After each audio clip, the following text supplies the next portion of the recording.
Hey guys, the reefer here. I'm sorry for the lack of videos the last 5 weeks. Life has been really busy and everything's kind of caught up to me, or with me. So as you can see here, this will be a beginning of June / end of May update for the, just trying to block the light here. The 93 gallon as well as the 75 gallon. So I will show you guys the 75 gallon in a minute. All I'm going to show you guys from here is a top-down view, and you guys probably notice a lot of changes. I did do a bunch of fragging, one to clear up some space, to cut off some branches that were getting a bit too close to other pieces. There's a rainbow loom. You can see it's starting to show some other color in the encrusting area, so that's nice, although it has lost its pink.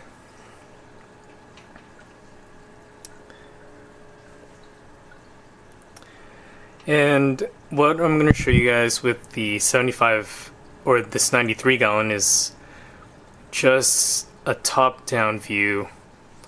As you guys can see, I have set up kind of frag racks. I am using them primarily to carry some frags, but this is my plan for just growing out acropora and other SPS coral. So they're currently being used more like frag racks, but what I'm going to do with them is I will hopefully sell these frags or trade them. And then once the frags are gone, I did pick up some new pieces to grow out. They're currently on 2-inch discs. I'm probably going to move them to 3-inch or even 4-inch. We'll have to see. So, yeah, one of my G-BA power heads I thought stopped working is working again. So hang on, I gotta pause this. Okay. So I guess it must have had some buildup around the fan thing. I don't know the names of all these things, but I thought it was broken. I had it off for a month, and then I tried to start it in a bucket of water, and it worked. So I'm really happy about that. Oh, so one of the changes I have made with this tank, I used to have 4 power heads. I moved one to the 75 gallon, which I think I talked about in my last video. And then I've moved all 3 power heads to the back in the hopes that with 3 of them pointing in the same direction, it's going to cause like a gyre effect and just provide better flow throughout the tank. You can see here this Elkhorn Monty it's gone nuts, and you know, every day I see broken branches. So the fish aren't very gentle around it, and branches are breaking off, but I swear every day it's getting bigger. I had to move the bonsai onto this frag rack for now. The Paloensis was getting too close to it, and so the Paloensis was of course losing. So I'm sure a lot of you have run into this problem before, where you just have so much in your tank that things are fighting and killing each other. So another thing I did was this Forest Fire Digi. The pink lemonade as well as the Bali shortcake are going to kill it. So I've moved it onto this 3-inch frag disc to grow out. And it's in a place now where it's going to be safe and it can grow out one of the new pieces I got was this piece from Marshall's Crazy Corals. It's supposed, well, it is a reef raft Godzilla. It's kind of a weird shape. I'm not sure how the frag ended up growing into the shape, but it is a mini colony. I don't know if you guys can see.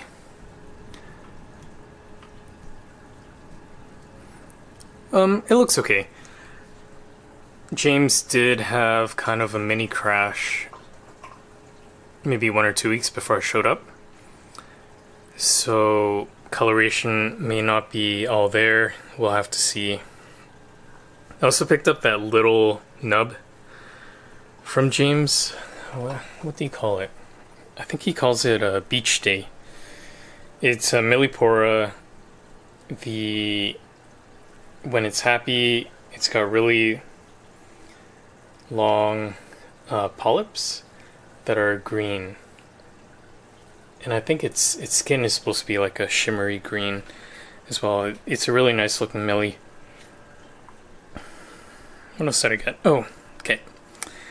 So a few other things I got. I know I said before that I wasn't going to get any more acros because there's no space. And as you can see, there really is no space, but I'm kind of getting ready to go into dad mode number 2. So hang on.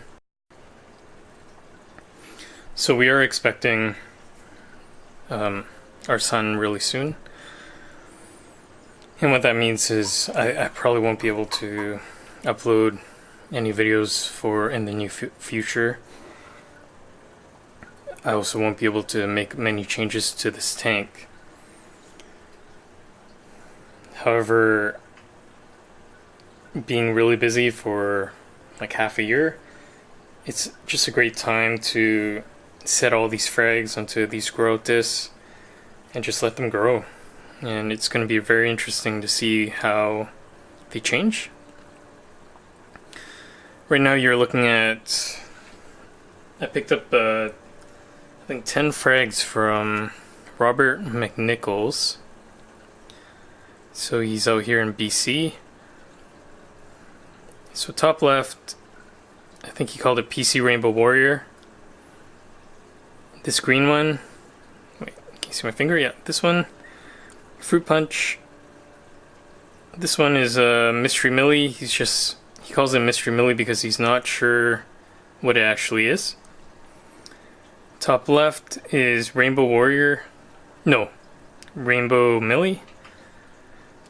Bottom left, Orange Passion. Bottom right, MCC Killer Bee. Oh, damn. Okay, hang on. Yeah, one of my Chiba power heads, its sleep timer is way off. So yeah, probably not gonna buy Chiba power heads again, I don't think. Bottom left, oh. Damn. Sorry about that. Okay, so last few pieces. Bottom left is one of the pieces that I consider, I don't know if Holy Grail is the right word, but it's one of the corals I've always wanted. It's a pearlberry. Bottom right is, what do you call it? Pumpkin Millie. Top right is, wow, holy. Okay. Top right is, what is that called? Reef raft? Oh, Wildfire. And then top left is, I think it's called Cookies and Cream or something. So it's going to be really interesting to see how these guys grow out. Now let's head over and check out the 75 gallon. So guys, here is the 75 gallon. It is lit with T5s. It's just a 4-bulb fixture, and I've attached an LED strip just for the pop. Now I got this strip from I forget the name, but if you contact Marshall's Crazy Corals or Frag Garage, it's a partnership between them. They bring in these LED lights that I think are actinic as well as UV. So the tank is mainly LPS. A few videos ago I did show you guys some SPS that I got. I got a couple pieces. They were deep water, and I placed them in here for quarantine. And unfortunately, I lost one of them. Actually, the one I was most excited about, I believe it was Fire Ice or Ice Fire Echinata. I noticed the RT end, and I tried to frag it up to hopefully save some pieces, but it didn't happen. So, I don't have a lot of experience with acros, but that being said, I do have quite a few acros,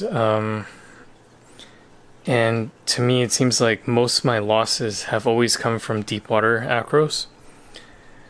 So I'm not sure whether it's just my parameters or if deep water acros are really more sensitive. If you know the answer, let me know in the comments. Before I forget, it's Friday night. I just watched the Raptors game, and yeah, I'm super psyched. I hope they win on Monday. First championship. I kind of predicted that they would win in 4. So 4-0. And I feel like they should have won Tuesday's game. They just didn't. They just missed some shots. So strategy to me was sound, and they're all playing their lights out. Everyone's playing super well. Okay, back to the coral, guys. So as you can see, all the acans, they're still on this rack. I have to find the time, and then I'm gonna clean them up. I have a lot of pieces. That's over an inch of skeleton on this guy, which is actually one of my favorites. And he doesn't need that much. Oh, can't focus. Anyways, he doesn't need that much skeleton. I'm also finding a lot of bubble algae on these frags. So what I'm going to do, I'm going to pull them out, use a penknife to scrape off the algae. I will then use hydrogen peroxide, probably on a Q-tip, just put it on the frag. And that way I hope that the algae and its spores will die. We will see. So here's one of the pieces I've never shared with you guys, because when I got it, it was pretty damn small, but he's growing. So that is a Roger Rampage. At least that's what it was sold to me as. Really looking forward to growing that guy out. For size reference, that disc is 2 inches. Okay, some of the other pieces I got too. So in the back there's a really beautiful Blastomusa, and to its right is just a Berserko Cephastria. Nothing special. Seems like everyone has one of those now. So there's my grow out of some jack-o'-lantern. I did finally move this rock that I've been growing jack-o'-lantern on for a long time, and it was always meant for this tank. And I think at this point I'm really happy to just let this jack-o'-lantern lepto just grow out onto this entire rock. It's going to look stunning. Here's my Symphilia, one of my oldest coral. It's grown a lot. It's at least doubled in size since I've got it. So it's about 1.5 years old. It's been 1.5 years since I got it. And I'm really happy to report, after a lot of uncertainty, that my bleeding... No, what is this? Warpaint Barbanki. It is happy. It's actually really happy in this tank. It's also got the most bubble algae I've ever seen, ever. So this is one of the guys I really have to clean up, which really sucks because he's so happy now. I don't want to remove him from the tank. I am dosing a bit of Vibrant, and I'm starting slow. Anytime you guys are dosing anything like that, whether it's Vibrant, well, I shouldn't say anytime, but especially with the Vibrant, don't just chuck it all in there. Okay, like, they have a recommended dose. I normally dose half of that, or even a bit less, and that already starts to work. So my next dose, I'll dose more if it looks like I have to. And see, here's a lot of algae on the rack. You could see algae. There's even algae growing on the floor right now. I believe the main source of the algae is because I used my old filter media that was in my freshwater tank. So that media is probably saturated with nitrates and phosphates, and it's now releasing them into the water. I believe with a consistent use of Vibrant as well as ProDeBio, that everything will come under control in time. So you can't really see, but this is pink. It's pink octospawn or frog spawn, whatever it's called. The Space Invader Pectinia is looking great. Here are my chalices.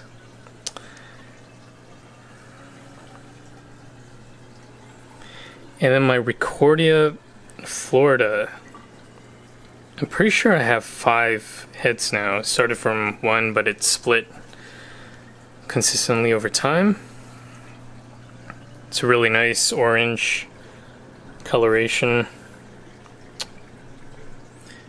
But I don't think the camera is going to pick it up here. Focus. There we go. So really interested in maybe getting more Recordia in the future. It's been super easy to keep. I haven't had to do anything special with it. I do feed, so I feed this tank exclusively.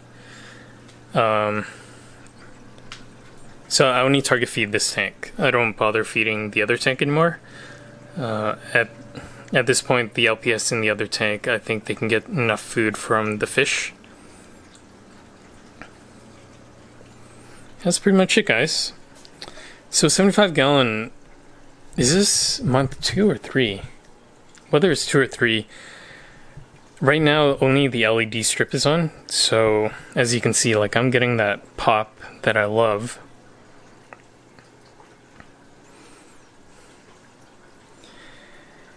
And I need to get fish for this tank. The only problem right now is that I am going to be traveling for work for the next 2 weeks. Or, no, next week I won't be. But 2 weeks after that, the 2 weeks after that I will be. And because of that, I really can't order fish and quarantine them. I don't have an auto feeder in the quarantine. And when I'm quarantining fish, the most important thing to me is to get them to eat. So I really like to use frozen for that. I think they respond much better to frozen, especially if they are wild caught.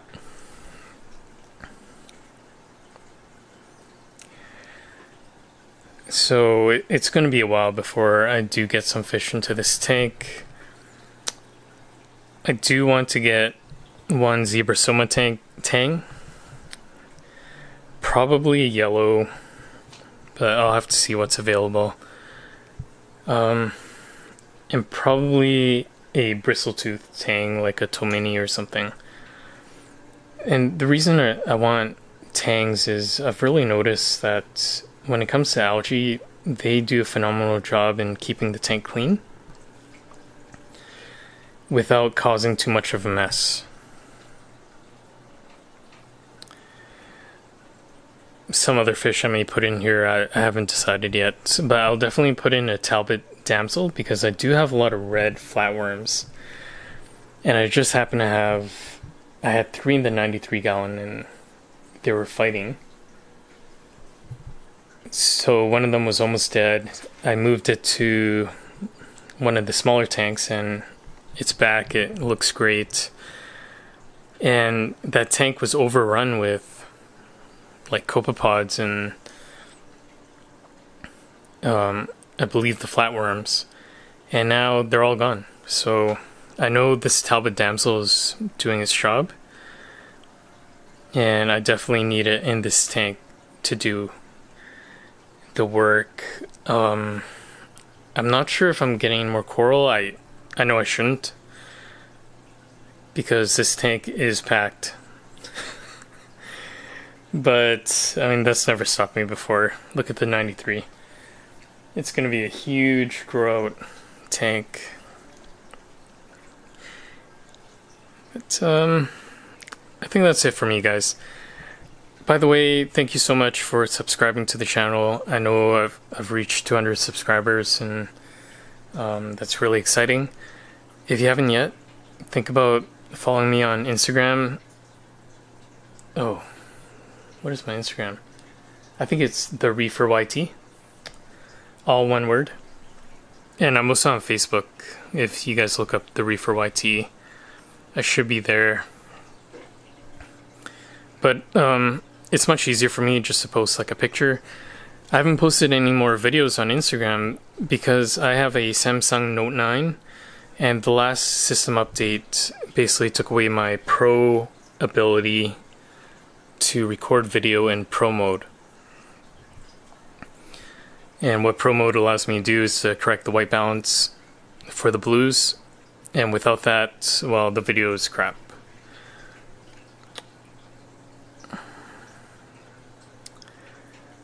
So I'll see you guys again soon.